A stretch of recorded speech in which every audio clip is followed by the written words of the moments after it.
So I envision my Christian faith relating to my time of study and learning at Biola is really just shaping it as a whole, seeing your vocation as, what you're supposed to do with your life, but ultimately it just being the specifics of how you're going to serve God here on earth. And so learning about God through his creation, his revelation to us, and specifically doing that through our majors and our concentrations, as personally, in my opinion, like learning who, not even just in my opinion, but learning who God is through that, it shapes the entire thing. And so after watching those two videos, some of the things that really stood out to me about the integration of faith and learning was the idea of thinking theologically as a whole and not just pulling out specific Bible verses as a pre or proof text for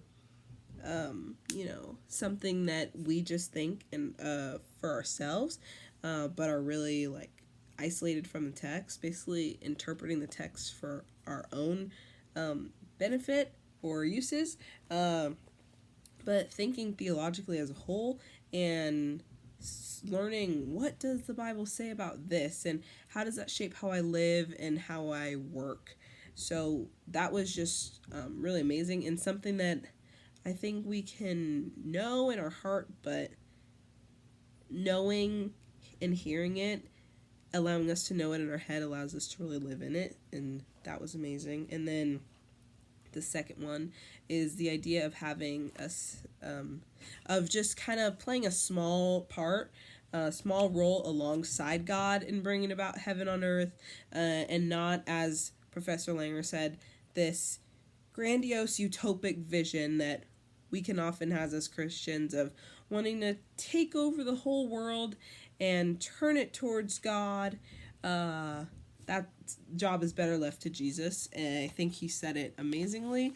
But we can, no matter what that role is, maybe it is being a CEO, or maybe it is being a great nurse, but understanding that that's not about our power and our work, but really just about God's work through us. And so kind of putting ourselves subject to God's plan, and specifically his plan for our life, which is good, and we're blessed to take part in. So the other thing, the next thing, number 4, is talking about how God's word and God's world interact, and this conversational approach I believe is extremely valuable to my studies and education. I think it is valuable for anyone, and I'm just blessed to be able to participate in it. But this idea of having human stereoscopic vision when it comes to our studies as well. We look at the world and we don't just see it isolated with tunnel vision, or, like he said in the video, like a lizard just seeing one piece and one piece, but we look at the world and we see all the different parts and we see the image as a whole, and that allows us to get an idea of what's going on. And we look at the world like that through our own two eyes physically, and so we should approach our education that way. And when we see things together and we can see them more clearly, and that invites us into a deeper relationship with reality. So allows us to really understand truth, and as I talked about in the beginning, it helps us understand who God is. And at Biola, not that just being, okay, here's our discipline, and here's the Bible, these two are interacting, but here's your discipline, here's your specialty, here's your life, here's nature, here's food, here's music, here's God. It's all one picture, and that just helps you learn how to live. And then the next question, talking about the TRACE acronym, and the topic that I chose was leadership, and some of the ways that God's word speaks to this topic is really just through the person of Jesus Christ, and 2 points of agreement of how I see leadership in the world, agreeing with God, one being just Jesus's person as a rabbi who was really able to just guide and teach the ones that he cared about.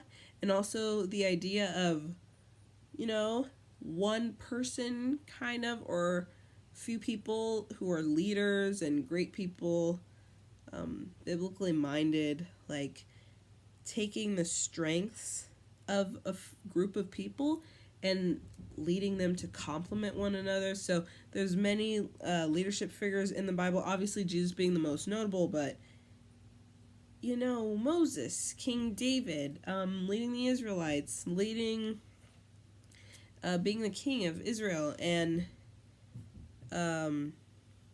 John, just leaders throughout the Bible who really reflect Christ. And so we see that, like, those things highlighted in the world of, like, the importance of leadership and a CEO of a company helping these people to grow together towards good. And I think that agrees exactly with God's word.